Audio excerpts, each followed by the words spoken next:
Un immeuble, c'est le bâtiment qui contient plusieurs appartements. Par exemple, j'habite dans un immeuble de 6 étages. Je comprends. Donc une maison, c'est individuel, un appartement, c'est dans un immeuble, et un studio, c'est un petit appartement. Parfait, tu as tout compris. Bienvenue dans un nouvel épisode dans French Podcast Academy. Bonjour à tous. Maintenant, on va apprendre les pièces de la maison. C'est super important. Oui, les pièces, j'ai besoin de ça. Première pièce, l'entrée. C'est la première pièce quand tu entres dans la maison. En anglais, the entrance ou the entry hall. L'entrée. Ok, c'est où on met les chaussures? Exactement. En France, souvent, on enlève ses chaussures dans l'entrée. Et on y met aussi les manteaux, les clés. Deuxième pièce, le salon. Le salon, ça je connais. C'est the living room. Oui, c'est la pièce principale où on se détend, où on regarde la télé, où on reçoit des invités. On dit « je regarde la télé dans le salon » ou « on se retrouve dans le salon ». Super. Et après? Troisième pièce, la salle à manger. C'est là où on mange. Il y a une grande table, des chaises. En anglais, the dining room. La salle à manger. Ok, mais attends, en France, tout le monde a une salle à manger séparée? Non, dans les petits appartements, souvent le salon et la salle à manger sont dans la même pièce. On appelle ça un salon-salle à manger, ou juste le séjour. Le séjour, c'est quoi? Le séjour, c'est un mot plus général. Ça peut être le salon ou le salon et la salle à manger ensemble. C'est la pièce de vie principale. Ok, et la cuisine? Ah, la cuisine, pièce très importante. C'est the kitchen. En France, on passe beaucoup de temps dans la cuisine. On adore cuisiner. Oui, les Français et la cuisine, c'est une grande histoire d'amour. Exactement.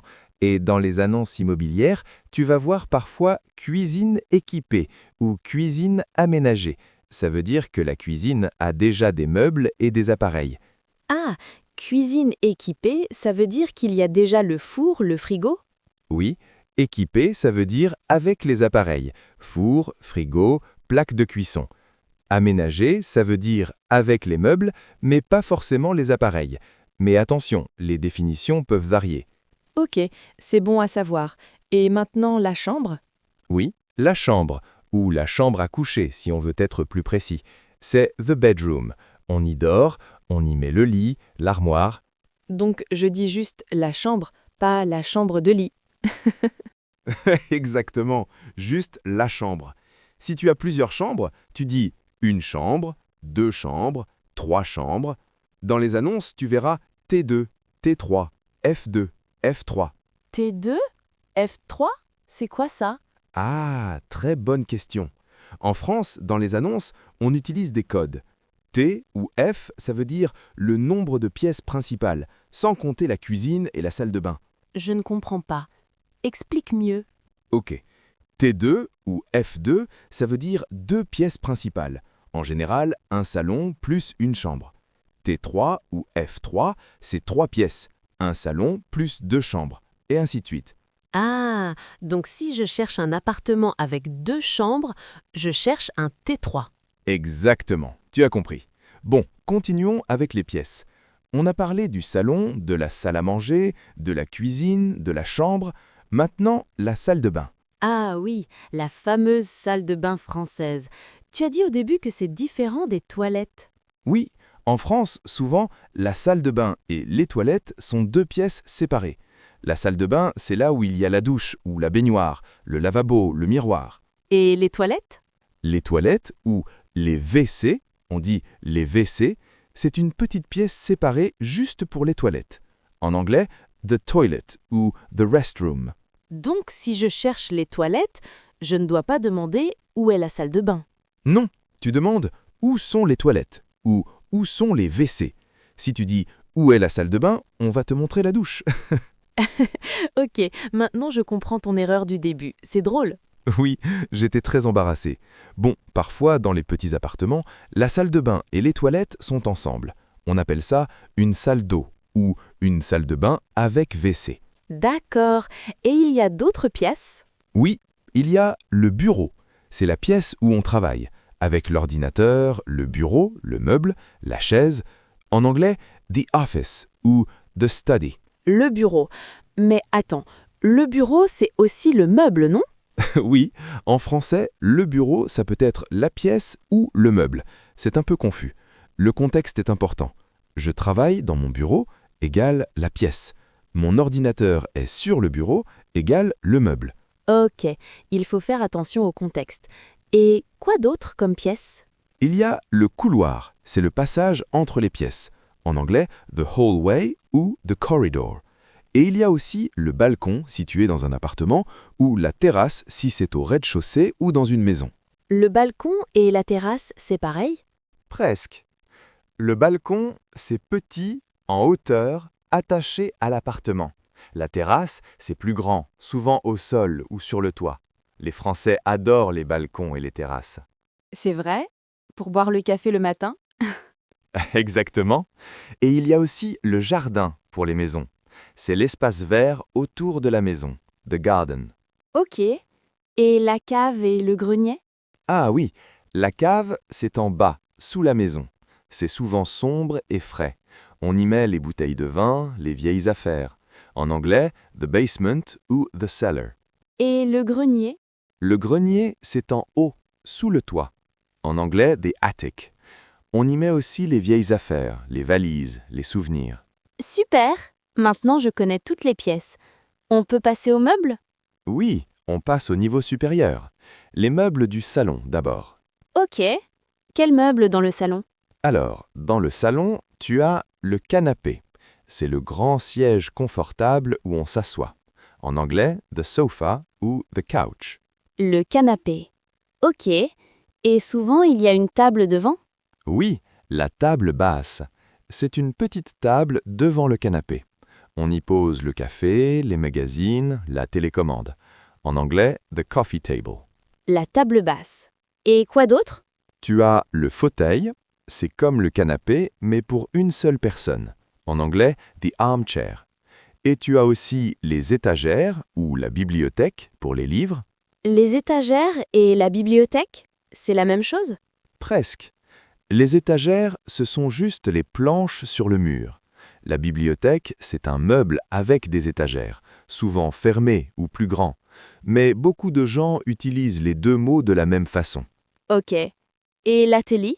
Ah, la télévision ou la télé. Et souvent, elle est sur un meuble télé ou un meuble TV. C'est un petit meuble bas juste pour la télé. Super. Et dans la salle à manger? Dans la salle à manger, tu as la table et les chaises. Simple, the table and the chairs.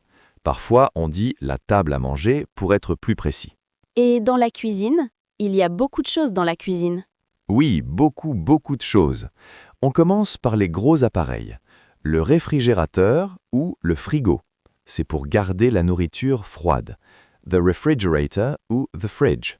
Et le frigo? Ça, je connais. Parfait. Ensuite, le four. C'est pour cuire, pour chauffer. The oven. Et les plaques de cuisson ou la cuisinière pour cuisiner sur le feu. Les plaques de cuisson, c'est the stove? Oui, exactement. Et tu as aussi le micro-ondes pour réchauffer rapidement. On dit le micro-ondes, pas le four à micro-ondes. Ok. Et pour laver? Pour laver, tu as le lave-vaisselle pour laver les assiettes, les verres, les couverts, et le lave-linge ou la machine à laver pour laver les vêtements. Attends.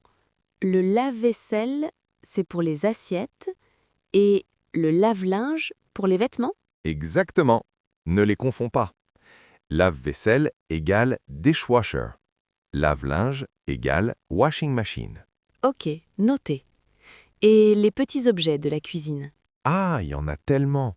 La casserole pour cuire sur le feu, la poêle pour faire frire, le couteau pour couper, la cuillère pour manger la soupe, la fourchette pour piquer, l'assiette pour mettre la nourriture.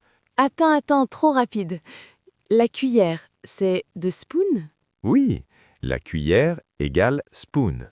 La fourchette égale fork. Le couteau égale knife. L'assiette égale plate. Le bol égale bowl. Le verre égale glass. Ok. Et la casserole et la poêle? La casserole, c'est the pot ou the saucepan. C'est profond avec des bords hauts. La poêle, c'est the frying pan ou the skillet. C'est plat pour faire frire les œufs, la viande. Je comprends. Bon, maintenant, la chambre. Les meubles de la chambre. Ok. Dans la chambre, le meuble principal, c'est le lit, the bed. On dort dedans. On dit « je dors dans mon lit » ou « je vais au lit ». Le lit. Et il y a quoi sur le lit? Sur le lit, tu as le matelas, the mattress, l'oreiller, the pillow, la couette, the duvet or comforter, le drap, the sheet. Ouh là là! La couette et le drap, c'est quoi la différence? Le drap, c'est fin, c'est le tissu sur le matelas. La couette, c'est épais, chaud, pour couvrir. En anglais, duvet ou comforter. On dit « je me mets sous la couette ». Ok. Et les autres meubles? Tu as l'armoire ou le placard pour ranger les vêtements, the wardrobe ou the closet, et tu as la table de chevet à côté du lit. C'est une petite table, the nightstand. La table de chevet. Et on y met quoi? On y met le réveil, the alarm clock, la lampe, the lamp, un livre, le téléphone. C'est pratique. Super. Et dans la salle de bain? Dans la salle de bain, tu as la douche ou la baignoire. En France maintenant, beaucoup d'appartements ont juste une douche, pas de baignoire. Pourquoi? Parce que la douche prend moins de place et elle consomme moins d'eau. C'est plus pratique dans les petits appartements. Logique. Et quoi d'autre?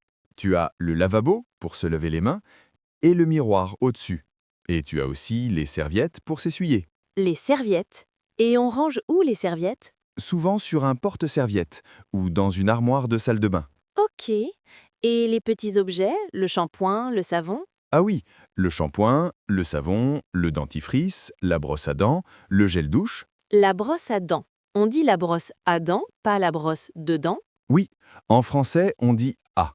La brosse à dents, la brosse à cheveux. Ok. Et les toilettes, il y a des objets spéciaux? Dans les toilettes, tu as les toilettes, le papier toilette, la chasse d'eau pour tirer l'eau, la chasse d'eau. La chasse d'eau. C'est bizarre comme expression.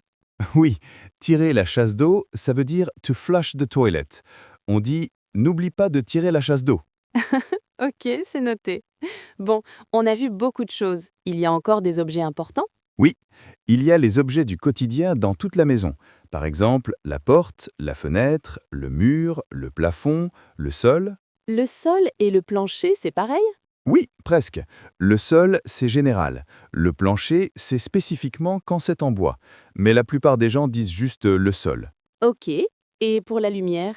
Pour la lumière, tu as la lampe, l'ampoule, l'interrupteur pour allumer et éteindre. L'interrupteur, c'est un mot compliqué. Oui, mais c'est important. On dit « où est l'interrupteur » ou « appuie sur l'interrupteur ». Et pour le chauffage en hiver? Ah, le chauffage, très important en France, surtout en hiver. Tu as le radiateur pour chauffer et en été, parfois, tu as la climatisation ou le ventilateur pour refroidir. Le radiateur. Et on dit allumer le chauffage ou mettre le chauffage? On peut dire les deux. Allumer le chauffage, mettre le chauffage, monter le chauffage, baisser le chauffage. Super. Et les prises électriques? La prise ou la prise électrique. The electrical outlet ou the socket. Tu dis « je branche mon téléphone sur la prise ». I plug in my phone. Brancher, c'est to plug in? Exactement. Brancher equals to plug in. Débrancher equals to unplug. Ok. On a vite tellement de vocabulaire, ma tête va exploser. Je sais, c'est beaucoup, mais ne t'inquiète pas. Tu n'as pas besoin de tout mémoriser aujourd'hui. L'important, c'est d'écouter plusieurs fois, de prendre des notes et d'utiliser ce vocabulaire petit à petit. C'est vrai. Bon, maintenant tu peux me dire quelle était ton erreur au début avec le propriétaire? Ah oui, donc j'ai visité un appartement et j'ai demandé « où est la salle de bain ?» Le propriétaire m'a montré une pièce avec une douche et un lavabo, mais pas de toilette. J'étais confus. Et après, j'ai cherché les toilettes partout. Et tu as trouvé? Oui, finalement, j'ai demandé « où sont les WC ?» et il m'a montré une autre petite pièce. J'ai compris que c'était séparé. C'était embarrassant, mais c'était une bonne leçon. C'est drôle. Bon, maintenant, on va faire un petit jeu. Je vais décrire ma maison imaginaire et tu me corriges si je fais des erreurs. Parfait, vas-y. Ok. Alors, j'habite dans une maison? Non, une maison. Oui, une maison. Continue. J'habite dans une maison avec 3 chambres de lit. Non, juste 3 chambres, pas chambre de lit. Ah oui, 3 chambres. Il y a un grand salon avec un canapé et 2 fauteuils. Parfait. Continue. La cuisine est équipée avec un frigo, un four et un lave-vaisselle pour les assiettes. Excellent. Tu as tout bon. Et il y a 2 salles de bain. Non, attends. Il y a une salle de bain et des toilettes séparées. Parfait. Tu as compris. Continue. Il y a aussi un petit balcon avec une belle vue. Et dans ma chambre, il y a un grand lit avec une couette confortable. Excellent. Tu as tout bon. Tu progresses vraiment. Merci, c'est grâce à ce podcast. Bon, on va maintenant parler d'expressions utiles quand tu visites un appartement ou quand tu parles de ta maison. Oh oui, ça c'est pratique. Première expression. Faire visiter. Par exemple, je vais te faire visiter mon appartement. Ça veut dire I'm going to show you around. Faire visiter. Ok. Et si je veux demander le loyer? Tu demandes quel est le loyer ou le loyer est de combien? Loyer, c'est rent en anglais. Et les charges? J'ai entendu ce mot dans les annonces. Les charges, ce sont les frais supplémentaires. Eau, électricité, chauffage, entretien de l'immeuble. En anglais, utilities ou additional fees. Tu peux demander le loyer est charges comprises? Rent including utilities? Ah, ok. Donc je dois toujours demander si les charges sont comprises. Exactement, très important. Sinon, tu peux avoir des surprises. Et tu peux aussi demander, il y a une caution? La caution, c'est le dépôt de garantie. The security deposit. La caution, ok. Et si je veux savoir si l'appartement est meublé? Tu demandes, l'appartement est meublé ou vide? Meublé, ça veut dire avec des meubles. Vide, ça veut dire sans meubles. Tu dois apporter tes propres meubles. Ah, important, parce que si je viens de l'étranger, je n'ai pas de meubles. Exactement. Pour les étudiants ou les expatriés, c'est mieux de chercher un appartement meublé. Et comment je dis que quelque chose ne marche pas? Par exemple, le chauffage est cassé. Tu dis « le chauffage ne marche pas » ou « le chauffage est en panne ». Tu peux aussi dire « c'est cassé ». Par exemple, « la douche est cassée Ok. Et pour demander une réparation? » Tu dis « il faut réparer le chauffage » ou « est-ce que vous pouvez réparer la douche ?» Si tu loues, tu appelles le propriétaire et tu dis « il y a un problème avec « there is a problem with » Super, c'est vraiment utile. Oui, et quelques autres expressions pratiques. Allumer la lumière, turn on the light, éteindre la lumière, turn off the light, ouvrir la fenêtre, open the window, fermer la porte, close the door. Allumer et éteindre, c'est pour la lumière et pour les appareils électriques? Oui, allumer la télé, éteindre l'ordinateur, allumer le chauffage, éteindre le four, on utilise ces verbes pour tout. Parfait. Et pour dire qu'on range la maison? On dit ranger la maison ou faire le ménage. Ranger, c'est mettre les choses à leur place. Faire le ménage, c'est nettoyer, passer l'aspirateur, laver le sol, essuyer la poussière. Passer l'aspirateur? Oui, l'aspirateur, c'est the vacuum cleaner. Passer l'aspirateur, ça veut dire to vacuum. On dit je passe l'aspirateur dans le salon. Ok. Et laver le sol? Oui, ou laver par terre. Le sol et par terre, c'est la même chose. Tu peux dire je lave le sol ou je lave par terre. Super. Et essuyer la poussière? Essuyer la poussière, c'est to dust. La poussière, c'est dust. On dit j'essuie la poussière sur les meubles. Ok, donc faire le ménage, c'est tout ça, ranger, passer l'aspirateur, laver le sol, essuyer la poussière. Exactement. Et aussi faire la vaisselle, do the dishes, faire la lessive, do the laundry, sortir les poubelles, take out the trash. Sortir les poubelles. Ça, je dois faire ça dans mon appartement. Tout le monde doit le faire. La poubelle, c'est the trash can ou the garbage bin. On dit je sors les poubelles le mardi soir. Et pour dire qu'on déménage? On dit je déménage. Déménager, c'est to move en anglais. Par exemple, je déménage le mois prochain. ou j'ai déménagé dans un nouvel appartement. Et emménager? Ah oui, emménager, c'est arriver dans un nouveau logement. J'emménage dans mon nouvel appartement samedi. C'est l'opposé de déménager. Donc déménager, c'est partir, et emménager, c'est arriver. Parfait, tu as tout compris. Bon, maintenant, on va parler d'expressions françaises liées à la maison. Oh, des expressions, j'adore. Première expression, se sentir comme chez soi. Ça veut dire être très à l'aise quelque part. To feel at home. Par exemple, viens chez moi et fais comme chez toi. C'est comme chez toi. C'est mignon. Oui, c'est pour dire à quelqu'un qu'il peut être détendu, qu'il n'a pas besoin d'être formel. Deuxième expression, il n'y a pas de place pour se retourner. Ça veut dire quoi? Ça veut dire que c'est trop petit, qu'il n'y a pas assez d'espace.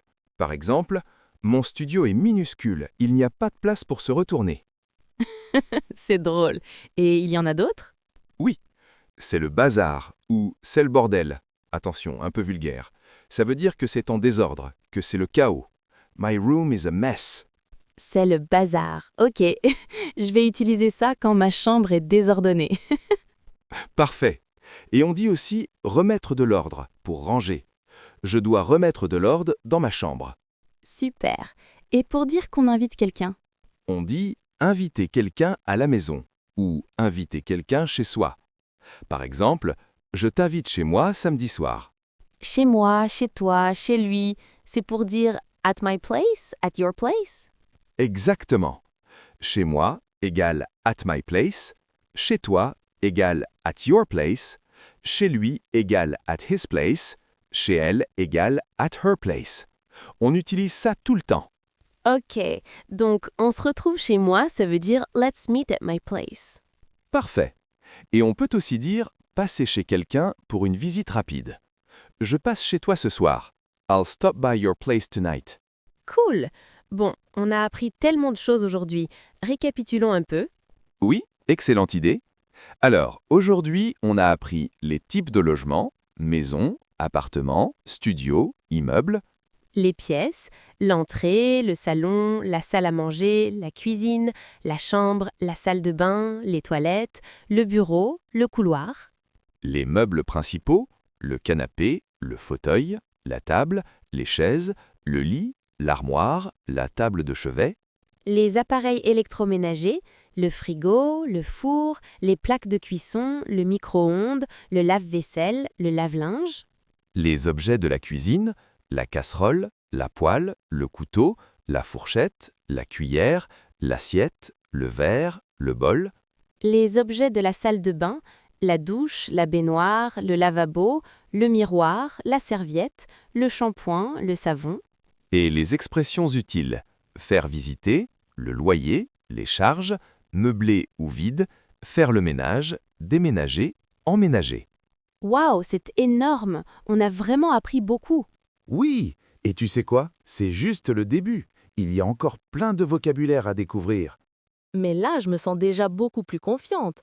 Maintenant, je peux chercher un appartement en France et comprendre les annonces. Exactement. Et tu peux aussi décrire ta maison à tes amis français. C'est important pour les conversations quotidiennes. C'est vrai. Bon, avant de finir, tu as des conseils pour mémoriser tout ce vocabulaire? Oui, plusieurs conseils. Premier conseil, écoute ce podcast plusieurs fois. La répétition, c'est la clé. Oui, écoutez, écoutez, écoutez. Deuxième conseil, prends des notes. Écris les mots importants avec la traduction et dessine si tu veux. Un dessin d'un canapé à côté du mot canapé, ça aide la mémoire. C'est une bonne idée. J'adore dessiner. Troisième conseil, utilise des post-it chez toi. Colle un post-it sur ton frigo avec le mot frigo, sur ta porte avec porte, sur ta fenêtre avec fenêtre. Comme ça, tu vois les mots tous les jours. Oh, c'est génial comme idée. Je vais faire ça. Quatrième conseil, parle tout seul en français. Quand tu es chez toi, décris ce que tu fais. Je vais dans la cuisine, j'ouvre le frigo, je prends un verre. Parler tout seul? Mes voisins vont penser que je suis folle. Peut-être, mais c'est super efficace. Parler, même tout seul, ça aide le cerveau à mémoriser. Ok, je vais essayer. Et d'autres conseils? 5e conseil. Regarde des vidéos de visite d'appartements en français sur YouTube. Il y a plein de gens qui visitent des appartements, qui font des tours de leur maison. C'est parfait pour entendre le vocabulaire en contexte. Excellente idée. Je vais chercher ça ce soir. Et 6e conseil, pratique avec un ami. Si tu as un ami qui apprend aussi le français, faites un jeu. L'un décrit sa maison imaginaire, l'autre pose des questions. Comme on a fait tout à l'heure. C'était amusant. Exactement. Apprendre en s'amusant, c'est la meilleure méthode. C'est vrai. Bon, je pense qu'on arrive à la fin de ce podcast. Oui, mais avant de finir, on veut vous dire quelque chose d'important. Si tu as aimé ce podcast, n'oublie pas de t'abonner. C'est super important pour nous. Exactement. Et laisse un commentaire. Dis-nous quel mot tu as préféré ou quelle pièce de la maison tu préfères. Et si tu as des questions sur le vocabulaire de la maison, pose-les dans les commentaires. On va lire tous vos messages. Et surtout, écoute des podcasts en français tous les jours. C'est comme ça qu'on progresse vraiment. Un peu chaque jour, c'est mieux que beaucoup une fois par mois.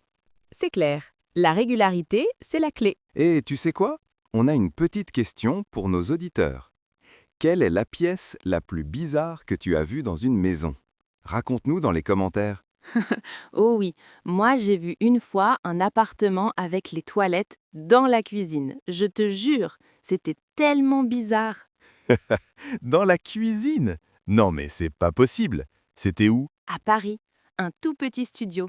Le propriétaire avait mis les toilettes juste à côté du frigo. C'était inhabituel. Oh là là! Bon, voilà un exemple de ce qu'il ne faut pas faire dans un appartement. Mais c'est drôle. Oui, et toi, ton erreur avec la salle de bain et les toilettes, c'était drôle aussi? C'est vrai. Bon, on va finir maintenant. Merci d'avoir écouté ce podcast jusqu'au bout. Oui, merci beaucoup, et on se retrouve bientôt pour un nouveau podcast. La semaine prochaine, on va apprendre le vocabulaire du restaurant. Comment commander, comment parler avec le serveur, comment demander l'addition. Oh, super, j'ai hâte. Bon, pour aujourd'hui, c'est fini. N'oublie pas, pratique, pratique, pratique. Utilise ce vocabulaire dans ta vie quotidienne. Et colle des post-it partout chez toi. Exactement. Bon, on vous dit à très bientôt. À bientôt, et bonne chance pour apprendre le français. On se retrouve dans les prochains épisodes de French Podcast Academy. Au revoir.